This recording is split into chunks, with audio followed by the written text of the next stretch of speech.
Good evening students. আমি আকৌ আজি তোমালোকৰ হিষ্ট্ৰীৰ second chapter that is Gandhiji আৰু ভাৰতৰ স্বাধীনতা সংগ্ৰামৰ এটা নতুন বিষয় লৈ আকৌ উপস্থিত হৈছোহি। আজি আমাৰ আলোচ্য বিষয়টো হৈছে ভাৰত ত্যাগ আন্দোলন আগষ্ট 1942 So ভাৰত ত্যাগ আন্দোলন আৰম্ভ কৰাৰ আগতে আমি দুটামান পইণ্ট আগত ডিসকাস কৰা দুটামান পইণ্ট আকৌ ৰিপিট কৰি লৈছো যে 1937 চনত ভাৰতত প্ৰথম নিৰ্বাচন অনুষ্ঠিত হৈছিল।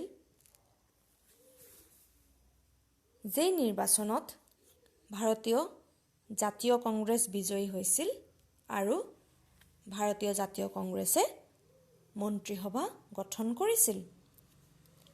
কিন্তু 1939 চনত ব্ৰিটিছে ভাৰতীয় জাতীয় কংগ্ৰেছৰ নেতাসকলৰ লগত কোনো পৰামৰ্শ নকৰাকৈ ভাৰতে দ্বিতীয় বিশ্বযুদ্ধত যোগদান কৰিছে বুলি ঘোষণা কৰাৰ লগে লগে জাতীয় কংগ্ৰেছৰ মন্ত্ৰীসভাই কি কৰিছিলে পদত্যাগ কৰিছিলে। 1942 চনৰ মাৰ্চ মাহত ষ্টেনফোৰ্ড ক্ৰিপছ ভাৰতলৈ আহিছিল কিছুমান সাংবিধানিক প্ৰস্তাৱ সহ। তেওঁৰ মেইন উদ্দেশ্য আছিল দ্বিতীয় বিশ্বযুদ্ধত ব্ৰিটিছৰ পক্ষত ভাৰতীয়সকলৰ পৰা সহায় আৰু সমৰ্থন লাভ কৰা। তেওঁ প্ৰস্তাৱ দিছিল যে বিশ্বযুদ্ধৰ ঠিক পিছত ভাৰতীয় যুক্তৰাষ্ট্ৰ গঠন কৰা হ'ব। কিন্তু তৎকালে ক্ষমতা হস্তান্তৰৰ বিষয়ে তেওঁ কোনো প্ৰস্তাৱ নিদিয়াৰ বাবে কংগ্ৰেছ আৰু মুছলিম লীগে তেওঁৰ প্ৰস্তাৱ গ্ৰহণ কৰা নাছিল। অৱশেষত ক্ৰিপছ মিছন ব্যৰ্থ হৈছিল আৰু গান্ধীয়ে ব্ৰিটিছৰ বিৰুদ্ধে ভাৰত ত্যাগ আন্দোলন আৰম্ভ কৰিছিল। ভাৰত ত্যাগ আন্দোলন আগষ্ট 1942 চনত আৰম্ভ হৈছিল। ভাৰতত ব্ৰিটিছ সাম্ৰাজ্যৰ অন্ত পেলোৱাৰ দাবীত ভাৰতীয় জাতীয় কংগ্ৰেছে গান্ধীজীৰ নেতৃত্বত ভাৰত ত্যাগ আন্দোলন আৰম্ভ কৰিছিল। 1942 চনৰ 8 আগষ্ট তাৰিখে মুম্বাইত এতিয়াৰ মুম্বাই তেতিয়াৰ বোম্বাইত নিখিল ভাৰত কংগ্ৰেছ কমিটিয়ে তাৎক্ষণিকভাৱে ব্ৰিটিছ শাসনৰ অৱসান বিচাৰি প্ৰস্তাৱ গৃহীত কৰিছিল। গান্ধীৰ কৰিম কিম্বা মৰিম ধ্বনিৰ প্ৰেৰণাত উদ্বুদ্ধ হৈ গোটেই দেশখনে আন্দোলনত জঁপিয়াই পৰিছিল। ভাৰতীয় জাতীয় কংগ্ৰেছে গান্ধীজীৰ নেতৃত্বত 1942 চনৰ 8 আগষ্ট তাৰিখে ভাৰত ত্যাগ আন্দোলন আৰম্ভ কৰিছিল। তাত 1942 চনৰ আগষ্ট মাহত নিখিল ভাৰত কংগ্ৰেছ কমিটিয়ে তাৎক্ষণিকভাৱে ব্ৰিটিছ শাসনৰ অৱসান বিচাৰি প্ৰস্তাৱ গৃহীত কৰিছিল।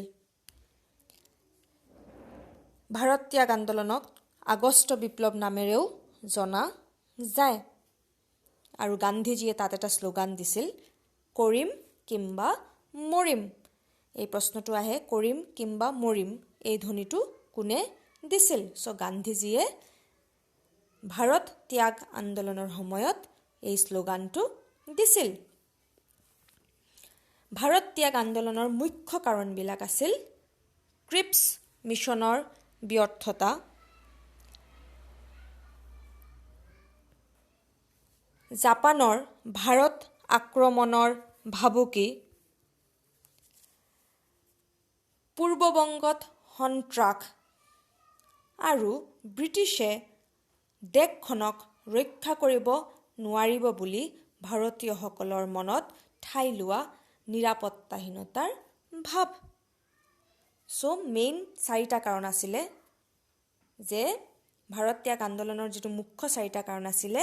ফাৰ্ষ্ট আছিলে ক্ৰিপছ মিছনৰ ব্যৰ্থতা, 2 নম্বৰ আছিলে জাপানৰ ভাৰত আক্ৰমণৰ ভাবুকি, নেক্সট আছিলে পূৰ্ববংগত সন্ত্ৰাস, 4 নম্বৰ আছিলে ব্ৰিটিছে দেশখনক ৰক্ষা কৰিব নোৱাৰিব বুলি ভাৰতীয়সকলৰ মনত ঠাই লোৱা নিৰাপত্তাহীনতাৰ ভাৱ। মুখ্য কাৰ্যসূচীবিলাক কি আছিলে?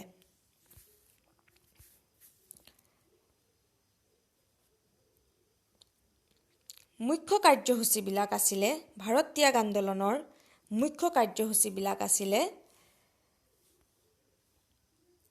সমগ্ৰ দেশতে হৰতালৰ লগতে বিদেশী সামগ্ৰীপূৰ্ণ দোকান ঘৰ ভাঙি চুৰমাৰ কৰা হৈছিল।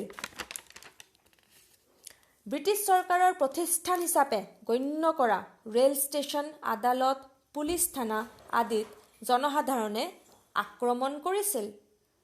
ৰেল লাইন ধ্বংস কৰাৰ লগতে টেলিফোন লাইনসমূহ কাটি দিয়া হৈছিল।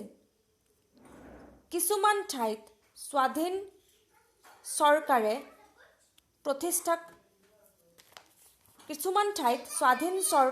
চৰকাৰ প্ৰতিষ্ঠা কৰা বুলিও ঘোষণা কৰা হৈছিল।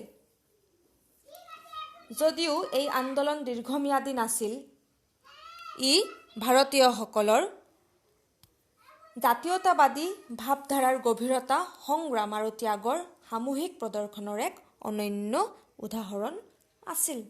যিটো মেইন প্ৰশ্ন আহে এইটো টপিকৰ পৰা যে ভাৰত ত্যাগ আন্দোলন কেতিয়া আৰম্ভ হৈছিল, ভাৰত ত্যাগ আন্দোলনৰ মুখ্য কাৰণবিলাক কি আছিল আৰু ভাৰত ত্যাগ আন্দোলনত কি কি কাৰ্যসূচী হাতত লোৱা হৈছিল। আমি ভেৰি চিম্পলি লিখিব পাৰিম যে 1942 চনৰ 8 আগষ্ট তাৰিখে গান্ধীজীৰ নেতৃত্বত ভাৰত ত্যাগ আন্দোলন আৰম্ভ হৈছিল। মুখ্য কাৰণবিলাক আছিল ক্ৰিপছ মিছনৰ ব্যৰ্থতা, জাপানৰ ভাৰত আক্ৰমণৰ ভাবুকি, পূৰ্ববংগত সন্ত্ৰাস আৰু ব্ৰিটিছে দেশখনক ৰক্ষা কৰিব নোৱাৰিব বুলি ভাৰতীয়সকলৰ মনত ঠাই লোৱা নিৰাপত্তাহীনতাৰ ভাৱ। কাৰ্যসূচীবিলাক আছিল সমগ্ৰ দেশতে হৰতালৰ লগতে বিদেশী সামগ্ৰীপূৰ্ণ দোকান ঘৰ ভাঙি চুৰমাৰ কৰা হৈছিল। ব্ৰিটিছ চৰকাৰৰ প্ৰতিষ্ঠান হিচাপে গণ্য কৰা ৰেল ষ্টেচন, আদালত, পুলিচ থানা আদিত জনসাধাৰণে আক্ৰমণ কৰিছিল। ৰেল লাইন ধ্বংস কৰাৰ লগত টেলিফোন লাইনসমূহ কাটি দিয়া হৈছিল। কিছুমান ঠাইত স্বাধীন চৰকাৰো প্ৰতিষ্ঠা কৰা হৈছিল। কিন্তু যদিও ভাৰত ত্যাগ আন্দোলন দীৰ্ঘম্যাদী নাছিল, কিন্তু ই ভাৰতীয়সকলৰ জাতীয় আন্দোলনত স্বতঃস্ফূৰ্ত অংশগ্ৰহণে এই আন্দোলনক যথেষ্ট কি কৰিছিলে, সফল কৰিছিলে বুলি আমি ভাবিব পাৰোঁ।